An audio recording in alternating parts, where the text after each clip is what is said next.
શાંતિ 16/8/2024 આજના મીઠા બાબાના મધુર મહાવાક્ય. મીઠા બાળકો, હું વિદેહી બાપ તમને દેહધારીઓને વિદેહી બનાવવા માટે ભણાવું છું. આ છે નવી વાત જે બાળકો જ સમજે છે. પ્રશ્ન છે, બાબાને એક જ વાત વારંવાર સમજાવવાની આવશ્યકતા કેમ પડે છે? ઉત્તર છે, કારણ કે બાળકો વારંવાર ભૂલી જાય છે. કોઈ બાળકો કહે છે, બાબા તો એ જ વાત વારંવાર સમજાવે છે.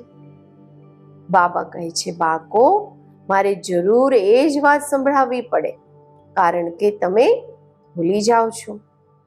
તમને માયાના તોફાન હેરાન કરે છે. જો હું રોજ ખબરદાર ન કરું તો તમે માયાના તોફાનથી હાર ખાઈ લેશો. હજી સુધી તમે સતો પ્રધાન ક્યાં બન્યા છો? જ્યારે બની જશો ત્યારે સંભળાવવાનું બંધ કરી દઈશ. ઓમ શાંતિ. આને વિચિત્ર રૂહાની ભણતર પણ કહેવાય છે. નવી દુનિયા સતયુગમાં પણ દેહધારી જ એકબીજાને ભણાવે છે. નોલેજ તો બધા ભણાવે છે, અહીં પણ ભણાવે છે. તે બધા દેહધારી એકબીજાને ભણાવે છે. એવું ક્યારેય નહીં હશે કે વિદેશી બાપ અથવા રૂહાની બાપ ભણાવતા હોય. શાસ્ત્રોમાં પણ શ્રી કૃષ્ણ ભગવાન વાચ લખી દીધું છે. તે પણ શરીરધારી થઈ ગયા. આ નવી વાત સાંભળીને મૂંઝાઈ જાય છે. તમારામાં પણ નંબરવાર પુરુષાર્થ અનુસાર સમજે છે કે રૂહાની બાપ આપણને રૂહોને ભણાવે છે. આ છે નવી વાત. ફક્ત આ સંગમ પર જ બાપ સ્વયં આવીને કહે છે, આમના દ્વારા હું તમને ભણાવું છું. જ્ઞાનના સાગર, શાંતિના સાગર, સર્વ આત્માઓના બાપ પણ એ જ છે. આ સમજની વાત છે ને. દેખાતું તો કંઈ નથી. આત્મા જ છે મુખ્ય, અને તે અવિનાશી છે. શરીર તો વિનાશી છે. હવે એ અવિનાશી આત્મા ભણાવે છે. ભલે તમે સામે જુઓ છો, આ તો સાકારમાં શરીર બેઠું છે, પરંતુ આ તમે જાણો છો, આ જ્ઞાન દેહધારી નથી આપતા. જ્ઞાન આપવા વાળા વિદેહી બાપ છે. કેવી રીતે આપે છે તે પણ તમે સમજો છો. મનુષ્ય તો ખૂબ મુશ્કેલ સમજે છે. કેટલું તમારે માથું મારવું પડે છે આ નિશ્ચય કરાવવા માટે. તેઓ તો કહી દે છે, નિરાકારનું કોઈ નામ, રૂપ, દેશ, કાળ જ નથી. એ બાપ સ્વયં બેસીને ભણાવે છે. કહે છે, હું સર્વ આત્માઓનો બાપ છું. જેમને કોઈ જોઈ નથી શકતા, સમજો છો, એ વિદેહી છે. જ્ઞાન, આનંદ, પ્રેમના સાગર છે. એ કેવી રીતે ભણાવશે? બાપ સ્વયં સમજાવે છે, હું કેવી રીતે આવું છું, કોનો આધાર લઉં છું. હું કોઈ ગર્ભમાં જન્મ નથી લેતો. હું ક્યારેય મનુષ્ય તથા દેવતા નથી બનતો. દેવતા પણ શરીર લે છે. હું તો સદૈવ અશરીરી જ છું. બાબા કહે છે, મારો જ ડ્રામામાં આ પાઠ છે જે હું ક્યારેય પુનર્જન્મમાં નથી આવતો. તો આ સમજવાની વાત છે ને. દેખાતા તો નથી. તે તો સમજે છે શ્રી કૃષ્ણ ભગવાનનું વાચ. ભક્તિ માર્ગમાં રથ પણ કેવી રીતે બનાવ્યો છે. બાપ કહે છે, બાળકો, તમે મૂંઝાતા તો નથી? જો કંઈ નથી સમજતા તો બાપ પાસે આવીને સમજો. આમ તો પૂછ્યા વગર પણ બાપ બધું સમજાવતા રહે છે. તમારે કંઈ પણ પૂછવાની જરૂર નથી. હું આ પુરુષોત્તમ સંગમ યુગ પર જ અવતાર લઉં છું. મારો જન્મ પણ વન્ડરફુલ છે. આ બાળકોને પણ વંડર લાગે છે. કેટલી મોટામાં મોટી પરીક્ષા પાસ કરાવે છે.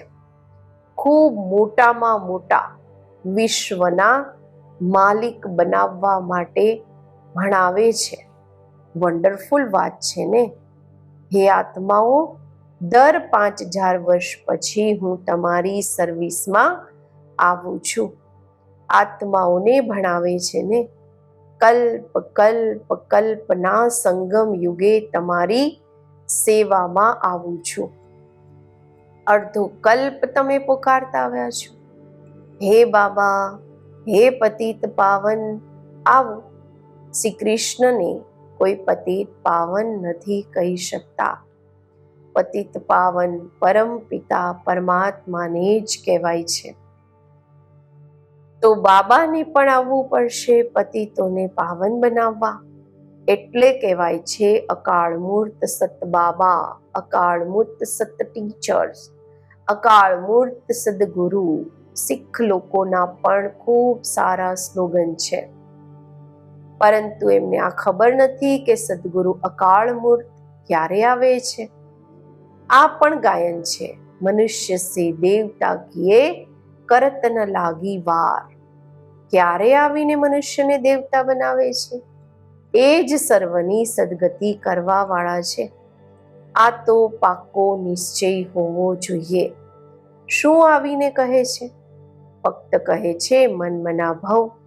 એનો અર્થ પણ સમજાવે છે, બીજા કોઈ પણ અર્થ નથી સમજાવતા.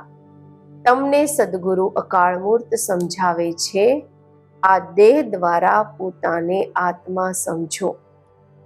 તો આ સમજવું જોઈએ. વિશ્વના માલિક બનવા માટે બાપને આવવું પડે છે. આપ બાળકોની સેવામાં સમજાવે છે, હે રૂહાની બાળકો, તમે સતો પ્રધાન હતા, પછી તમો પ્રધાન બન્યા. આ સૃષ્ટિનું ચક્ર ફરે છે ને? પાવન દુનિયા આ દેવતાઓની જ હતી. તે બધા ક્યાં ગયા? આ કોઈને પણ ખબર નથી. મૂંઝાયેલા છે. બાપ આવીને તમને સમજદાર બનાવે છે.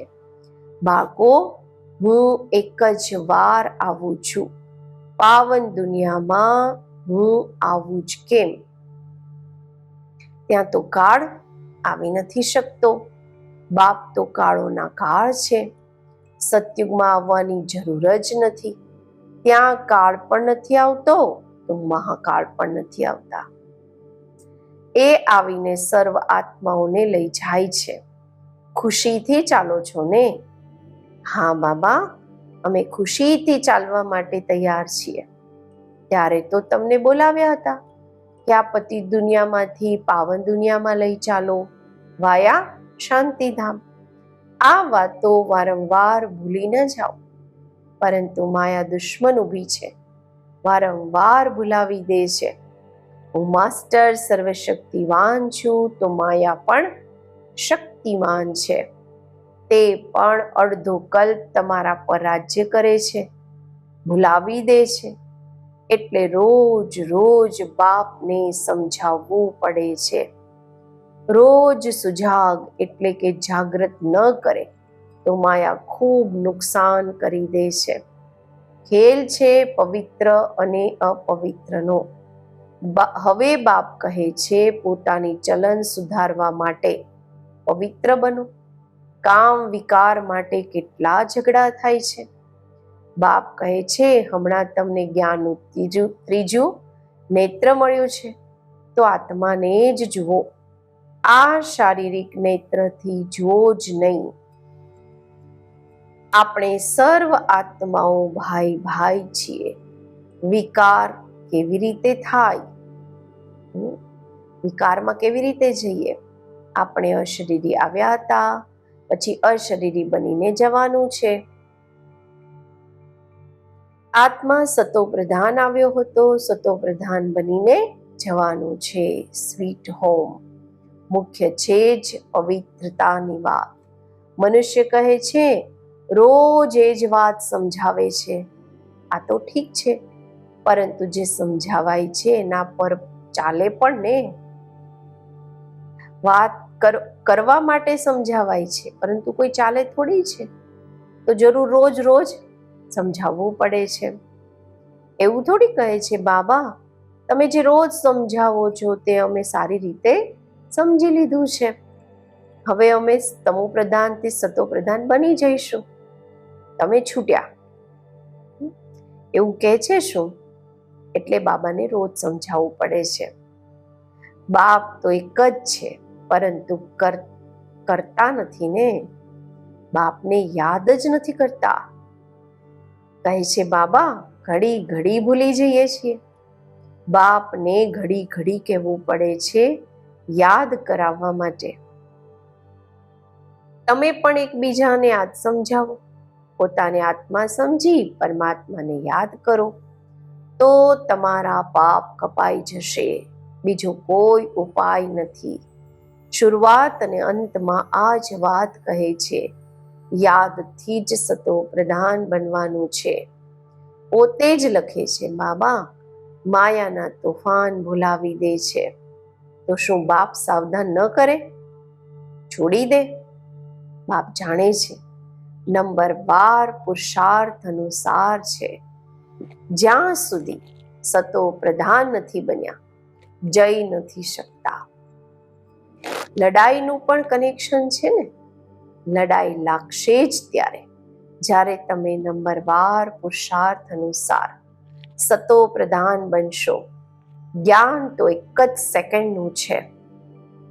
બેહદના બાપને મેળવ્યા, હવે એમની પાસેથી બેહદનું સુખ ત્યારે મળશે જ્યારે પવિત્ર બનશો. પુરુષાર્થ સારી રીતે કરવાનો છે. ઘણા તો કંઈ પણ સમજતા નથી. બાપને યાદ કરવાની અક્કલ પણ નથી આવતી. ક્યારેય આ ભણતર તો ભણ્યું નથી. આખા ચક્રમાં નિરાકાર બાપ પાસેથી કોઈ ભણ્યું નથી. તો આ નવી વાત છે ને. બાપ કહે છે હું તો દર 5000 વર્ષ પછી આવું છું તમને સતો પ્રધાન બનાવવા. જ્યાં સુધી સતો પ્રધાન નથી બન્યા ત્યાં સુધી આ પદ મેળવી નહીં શકે. જેવી રીતે બીજા ભણતરમાં ફેલ થાય છે, તેવી રીતે આમાં પણ ફેલ થાય છે. શિવ બાબાને યાદ કરવાથી શું થશે? કંઈ નથી સમજતા. બાપ કહે છે તો જરૂર બાપ પાસેથી સ્વર્ગનો વારસો મળવાનો છે. બાપ એક જ વાર સમજાવે છે જેનાથી તમે દેવતા બનો છો. તમે દેવતા બનશો પછી નંબર 12 બધા આવશે પાઠ ભજવવા. આટલી બધી વાતો વૃદ્ધાઓ વગેરેની બુદ્ધિમાં બેસી ન શકે. તો બાપ કહે છે પોતાને આત્મા સમજી બાપને યાદ કરો. બસ એ જ શિવ બાબા સર્વાત્માઓના બાપ છે. શરીરના બાપ તો દરેકના પોતપોતાના છે. શિવ બાબા તો છે નિરાકાર. એમને યાદ કરતા કરતા પવિત્ર બની શરીર છોડી પછી બાપની પાસે જઈને પહોંચવાનું છે. બાપ સમજાવે તો ખૂબ છે, પરંતુ બધા એક રસ નથી સમજતા. માયા ભૂલાવી દે છે. આને યુદ્ધ કહેવાય છે. બાપ કેટલું સારી રીતે સમજાવે છે, કેટલી વાતોની સ્મૃતિ અપાવે છે. મુખ્ય છે જે ભૂલો થઈ છે એનું લિસ્ટ બનાવો. એક બાપને સર્વવ્યાપીનું. ભગવાન વાચ હું સર્વવ્યાપી નથી. સર્વવ્યાપી તો 5 વિકાર છે. આ ખૂબ મોટી ભૂલ છે. ગીતાના ભગવાન શ્રી કૃષ્ણ નથી, પરમપિતા પરમાત્મા શિવ છે. આ ભૂલોને સુધારો તો દેવતા બની જશું. પરંતુ એવું ક્યારેય કોઈ બાળકોએ લખ્યું નથી કે એવી રીતે અમે સમજાવ્યું કે ભૂલોને કારણે જ ભારત પાવનથી પતિત બન્યું છે. તે પણ બતાવવું પડે.